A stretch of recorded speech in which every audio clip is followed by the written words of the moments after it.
आर्यन, एक शूरवीर में अब आगे सुनिए। 8 डेसोलेशंस पाम।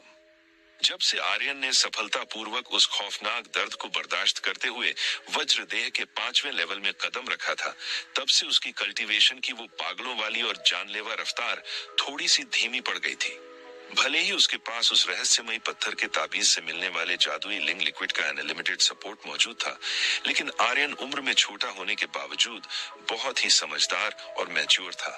वो कल्टीवेशन के एक बहुत ही बेसिक और कड़वे सच को समझता था। किसी भी चीज की अति हमेशा नुकसानदायक होती है। अगर वो अपनी फिजिकल लिमिट्स को लगातार बिना आराम दिए क्रॉस करता रहा, तो उसके शरीर की नसें और हड्डियां अंदर से डैमेज हो सकती थीं, जो उसके भविष्य के लिए एक परमानेंट डिसेबिलिटी बन सकती थी। इसलिए उसने समझदारी दिखाते हुए अपनी ट्रेनिंग की रफ्तार को थोड़ा मॉडरेट और रिलैक्स करने का फैसला किया। नतीजतन अगले कुछ दिनों तक आर्यन पहले के मुकाबले काफी रिलैक्स और शांत मूड में नजर आने लगा। जब भी उसके पास खाली समय होता था, वो जंगल के उस शांत और सुनसान हिस्से में जाकर अपने उस भेदक प्रहार पेनिट्रेटिंग फिस्ट की प्रैक्टिस करता रहता था। कितने लंबे समय तक उस स्पिरिचुअल डोमेन के अंदर उस चमकते हुए पुतले ग्लोइंग शैडो को देखने और समझने के बाद आर्यन ने इस टेक्निक को लगभग परफेक्शन की हद तक मास्टर कर लिया था। वो आखिरी और सबसे जादुई 10वीं गूंज 10th एको, जिसके पीछे का सीक्रेट आर्यन ने क्रैक कर लिया था, अब वो उसे अपनी असली फिजिकल बॉडी के साथ भी बहुत ही स्मूथली और परफेक्शन के साथ एग्जीक्यूट कर सकता था। जब भी वो चाहता, उसके शरीर के बिल्कुल अंदरूनी हिस्से से वो भारी और विनाशकारी 10वीं गूंज पैदा हो सकती थी। हालांकि आर्यन ने अपनी इस डरावनी और खौफनाक अचीवमेंट को पूरी दुनिया से छिपा कर रखा हुआ था।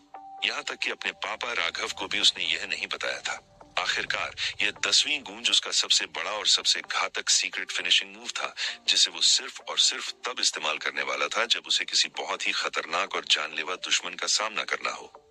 इस तरह कुछ दिनों तक एक ग्रेजुअल और रिलैक्सिंग पेस पर अपनी कल्टीवेशन को सेटल करने के बाद आर्यन ने आखिरकार दोबारा अपनी उस इंटेंस और नर्क जैसी ट्रेनिंग को शुरू करने का फैसला कर लिया। लेकिन इस बार आर्यन ने एक बहुत ही बड़ा बदलाव किया। वो अब अपनी ट्रेनिंग के बाद उस पहाड़ी की गुफा में मौजूद चट्टानी कुंड के ठंडे पानी में सोख करने के लिए नहीं गया। इसकी वजह बहुत साफ थी। आर्यन अब 5वें लेवल पर पहुंच चुका था और उसकी हड्डियां अब रिफाइन होना शुरू हो चुकी थीं। उस चट्टानी कुंड के पानी में मिला हुआ वो डाइल्यूटेड लाल लिक्विड अब उसके शरीर पर कोई खास असर नहीं डाल पा रहा था। उस पानी की हीलिंग और स्ट्रेंथनिंग प्रॉपर्टीज आर्यन की करंट डिमांड्स के लिए बहुत कमजोर पड़ चुकी थी। इसलिए आर्यन ने एक बहुत ही खतरनाक और दिल दहला देने वाला फैसला लिया था। उसने तय किया था कि अब से वो उस पत्थर के ताबीज से निकलने वाले उस बेहद प्योर और कंसंट्रेटेड लाल लिक्विड को डायरेक्टली अपने शरीर के अंदर पिएगा। इस खतरनाक डिसीजन पर पहुंचने से पहले आर्यन ने पूरा एक दिन और एक रात गहराई से सोच विचार किया था। वो जानता था कि उस पत्थर के ताबीज का लिंग लिक्विड कोई मामूली चीज नहीं है। उसके अंदर जो स्पिरिचुअल एनर्जी मौजूद थी, वो इतनी ज्यादा गाढ़ी और पावरफुल थी कि आर्यन की कैलकुलेशन के हिसाब से वो आसानी से शिवालिक टाउन में मिलने वाले किसी ग्रेड 3 या शायद उससे भी ऊंचे लेवल के एलिक्सिर को टक्कर दे सकती थी। इतनी भयानक और पोटेंट एनर्जी को बिना पानी में डाइल्यूट किए सीधे अपने शरीर में डालना आग से खेलने के बराबर था। अगर उसने जरा सी भी लापरवाही बरती या उसका शरीर उस एनर्जी को हैंडल नहीं कर पाया, तो उसकी नसें उस एनर्जी के दबाव से फट सकती थीं और फायदे की जगह उसे ऐसा नुकसान हो सकता था जिसकी कोई भरपाई न हो। लेकिन आर्यन के पास अब कोई और दूसरा रास्ता या अल्टरनेटिव नहीं बचा था। डाइल्यूटेड लिक्विड अब उसके लिए बेकार हो चुका था। और सबसे बड़ी बात, फैमिली कंपटीशन शुरू होने में अब सिर्फ 3 महीने का समय बचा था। इन 3 महीनों के भीतर आर्यन को किसी भी कीमत पर, चाहे उसकी जान ही क्यों न निकल जाए, वज्रदेह के 6ठे लेवल तक पहुंचना ही था। सिर्फ और सिर्फ तभी वो पूरी गारंटी के साथ उस फैमिली कंपटीशन में वीर को हराने और उसका घमंड तोड़ने का दावा कर सकता था। आर्यन जानता था कि अगर गलती से भी वीर ने उस कंपटीशन में कोई शानदार रिजल्ट हासिल कर लिया और टॉप पर आ गया, तो वो इस चीज का पूरा फायदा उठाएगा। वीर पूरे भरे दरबार में पूरी चौहान फैमिली के सामने दादाजी से काव्या का हाथ मांगने की अपनी वो घटिया चाल चलेगा। काव्या, जो आर्यन के लिए महज एक दोस्त नहीं थी, बल्कि उसके बचपन की सबसे प्यारी और सबसे करीब रहने वाली साथी थी। काव्या ने हमेशा आर्यन का साथ दिया था, उसके लिए आंसू बहाए थे और उसकी परवाह की थी। वीर जैसे घमंडी, मतलबी और नीच इंसान के साथ काव्या की पूरी जिंदगी नर्क बन जाती। और अगर दादाजी ने वो प्रपोजल मान लिया और राघव ने उसे ठुकराया, तो पूरी फैमिली में एक बहुत बड़ा बखेड़ा खड़ा हो जाएगा, जिसका सीधा असर राघव की इज्जत और उनके रुतबे पर पड़ेगा। आर्यन किसी भी कीमत पर ऐसा नहीं होने देना चाहता था, इसलिए इस पूरे नाटक को हमेशा हमेशा के लिए जड़ से उखाड़ फेंकने का सिर्फ एक ही तरीका था। आर्यन को उस पूरे क्लैन के सामने वीर को इस कदर बेरहमी से पीटना और ह्यूमिलिएट करना था कि वीर की इतनी हिम्मत ही न बचे कि वो दोबारा कभी काव्या का नाम अपने गंदे मुंह से ले सके। हालांकि आर्यन अंदर से वीर से सख्त नफरत करता था, लेकिन वो कोई बेवकूफ नहीं था। वो इस बात को बहुत अच्छे से मानता था कि वीर सच में बहुत टैलेंटेड और खतरनाक था। वीर आज से कई महीनों पहले ही वज्रदेह के छठे लेवल में एडवांस कर चुका था और उसके अंदर प्राण ऊर्जा भी आ चुकी थी। इन पिछले कुछ महीनों में वो और कितना ज्यादा पावरफुल हो गया होगा, इसका अंदाजा लगाना मुश्किल था। इसलिए आर्यन को हर हाल में पूरी तरह से तैयार रहना था। अपनी ट्रेनिंग की स्पीड को बढ़ाने के लिए उस शुद्ध लाल लिक्विड को सीधे पीना ही उसका इकलौता और आखिरी ऑप्शन था। खटक। रात का समय था। अपने कमरे के धुंधले उजाले में आर्यन अपनी जमीन पर बिछी चटाई पर बैठा हुआ था। उसके ठीक सामने एक छोटा सा कटोरा रखा था, जिसमें वो क्रिम्सन रेड रंग का शुद्ध लिक्विड रखा हुआ था। उस लिक्विड से एक अजीब सी जादुई महक आ रही थी। आर्यन ने अपने दांत कसकर पीसे एक बहुत ही गहरी सांस ली और बिना किसी झिझक के उस कटोरे को उठाया और उस पूरे लाल लिक्विड को गुलू गुलू की आवाज के साथ एक ही घूंट में अपने गले के नीचे उतार लिया। फिस। जैसे ही वो गाढ़ा लाल लिक्विड आर्यन के शरीर के अंदर गया, आर्यन के चेहरे का रंग एक ही सेकंड के अंदर किसी उबलते हुए टमाटर की तरह भयंकर लाल हो गया। उसके सिर के ऊपर से सफेद रंग की भाप गोल गोल घूमते हुए हवा में उठने लगी। गड़ गड़ गड़। आर्यन के दांत आपस में इस कदर जोर जोर से टकराने लगे कि उन्हें कंट्रोल करना नामुमकिन हो गया। उसे ऐसा लगा मानो उसने पानी या दवा नहीं, बल्कि सीधा खौलता हुआ लावा, बॉइलिंग लावा अपने पेट के अंदर डाल लिया हो। वो लाल लिक्विड उसके पेट से निकलकर किसी उबलते हुए ज्वालामुखी के लावे की तरह उसकी नसों और उसके खून में दौड़ने लगा। जिस जिस जगह से वो लावा गुजर रहा था, आर्यन को अपने शरीर के उस हिस्से में एक ऐसा असहनीय और रूह कंपा देने वाला जलन का एहसास हो रहा था जिसे शब्दों में बयान नहीं किया जा सकता। उघ। आर्यन अपनी दोनों बाहों से अपने ही शरीर को कसकर जकड़े हुए जमीन पर पैरालाइज होकर गिर पड़ा। वो दर्द के मारे किसी कीड़े की तरह सिकुड़ गया था और पागलों की तरह उस भयंकर जलन को बर्दाश्त करने की कोशिश कर रहा था। उस छोटे से बंद कमरे के अंदर आर्यन का शरीर दर्द से बुरी तरह तड़प रहा था। वो जमीन पर इधर उधर लोटपोट हो रहा था, लेकिन इतनी भयानक तड़प और चीर देने वाले दर्द के बावजूद आर्यन ने अपने मुंह से एक भी तेज चीख नहीं निकलने दी। उसने अपने होठों को इतनी जोर से दांतों तले चबा लिया था कि वहां से खून टपकने लगा था। वो बस भारी भारी और दबी हुई सांसें ले रहा था। वो जानता था कि अगर उसने जोर से चीख मारी तो पास वाले कमरे में सो रहे पापा और माँ तुरंत जाग जाएंगे, और अगर उन्होंने आर्यन को इस तरह से तड़पते हुए देख लिया तो वो हमेशा के लिए घबरा जाएंगे और शायद उसे कभी कल्टीवेशन करने ही न दे। यह अमानवीय और रूह निकाल देने वाला टॉर्चर पूरे 10 मिनट तक बिना रुके चलता रहा और फिर धीरे धीरे उस लावे की गर्मी शांत होने लगी। जब उस भयंकर जलन की आखिरी लहर भी उसके शरीर से फेड हो गई तो जमीन पर कांपता हुआ आर्यन धीरे धीरे शांत होने लगा। वो पूरी तरह से पसीने में नहाया हुआ था, मानो उसे पानी में डुबोकर निकाला गया हो। उसने कुछ गहरी गहरी सांसें ली और फिर अपने शरीर को पूरी तरह से ढीला छोड़कर जमीन पर बेजान होकर लेट गया। लेकिन जैसे ही वो जमीन पर मुंह के बल लेटा, अचानक उसके शरीर के अंदर एक बहुत ही अजीब सा मैजिक होना शुरू हुआ। उस भयंकर और जानलेवा जलन के ठीक बाद एक बेहद ही सुखद, ठंडी और सुकून देने वाली हीलिंग एनर्जी उसके शरीर के अंदर उभर आई। ये ठंडी दवा की एनर्जी बहुत ही तेजी से उसकी मांसपेशियों और नसों को पार करती हुई सीधे उसकी हड्डियों के अंदर घुसने लगी। जैसे ही वो एनर्जी हड्डियों के अंदर गई, आर्यन को अपनी हड्डियों के बिल्कुल डीपेस्ट पार्ट में एक बहुत ही हल्का हल्का सुन्नपन महसूस होने लगा। ऐसा लग रहा था मानो कोई बहुत ही जादुई चीज उसकी हड्डियों के मज्जा के अंदर जड़ें जमा रही हो। क्या रिफाइनिंग फोर्स मेरी हड्डियों के अंदर घुस चुका है? जैसे ही आर्यन को अपनी हड्डियों की गहराइयों से फैलने वाले उस सुन्नपन का एहसास हुआ, उसका सुन्न पड़ा दिमाग अचानक से एक झटके के साथ पूरी तरह अलर्ट हो गया। अभी वो जिस सेंसेशन को महसूस कर रहा था, उसका साफ साफ मतलब यह था कि वो बहुत ही तेजी से और कॉन्फिडेंस के साथ वज्रदेह के छठे लेवल की तरफ बढ़ रहा था। कल्टीवेशन का रूल है कि जब शरीर के फोर्स चैनल्स पूरी तरह से साफ होकर बोन मैरो के साथ मर्ज हो जाते हैं, तब जाकर उस बोन मैरो के अंदर एक प्राण ऊर्जा के बीज का जन्म होता है। हाँ, इस दर्द को बर्दाश्त करना सच में वर्थ इट था।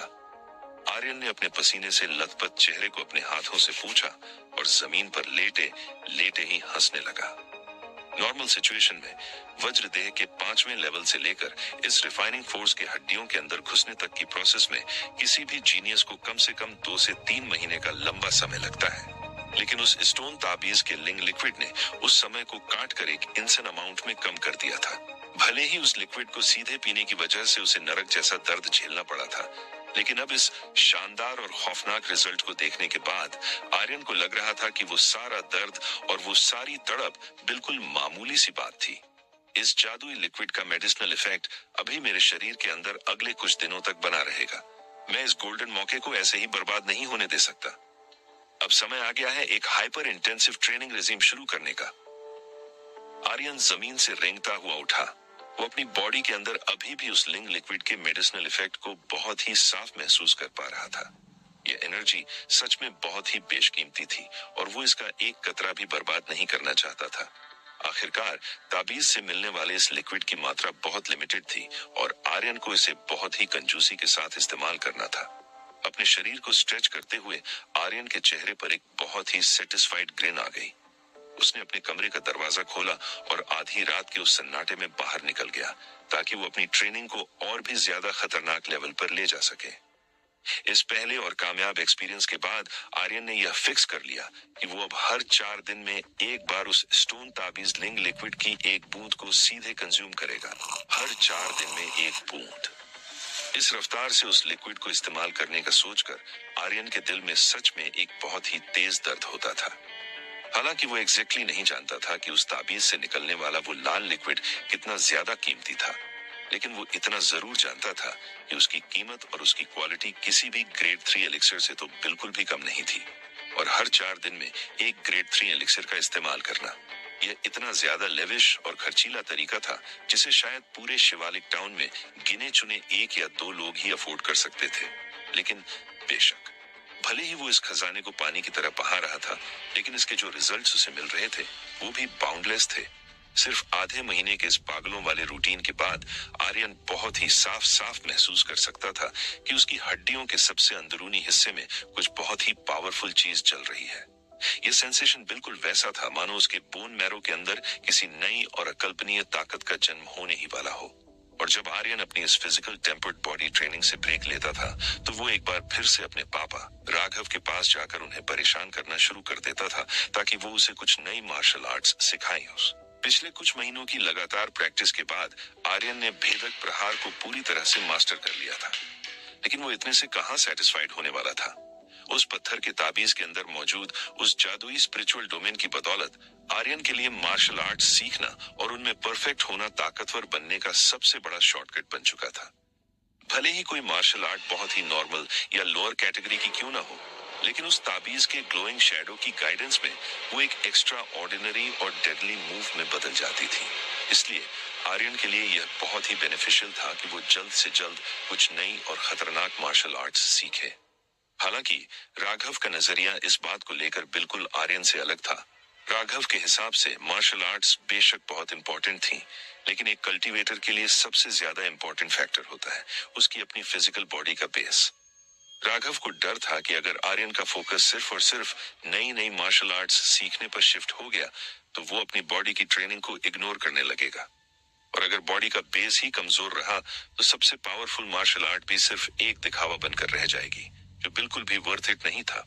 लेकिन अपने पापा की इन सारी चिंताओं और उनके लेक्चर्स के बावजूद जब आर्यन ने उनके ठीक सामने खड़े होकर भेदक प्रहार की 7वीं गूंज को बिना किसी परेशानी के निकाल कर दिखाया तो राघव आखिरकार पूरी तरह से कॉर्नर हो गए। राघव ने अपने बेटे को पूरे आधे दिन तक एक बहुत ही अजीब शौक और एलियन जैसी नजरों से घूरा। वो अपने अंदर की हैरानी को रोक नहीं पा रहे थे। आखिरकार उन्हें खुद से यह बात माननी ही पड़ी कि उनके इस बेटे के अंदर मार्शल आर्ट्स को लेकर एक ऐसी अकल्पनीय अफिनिटी और टैलेंट मौजूद है जो खुद राघव के जवानी के टैलेंट को भी कई मीलों पीछे छोड़ चुका था।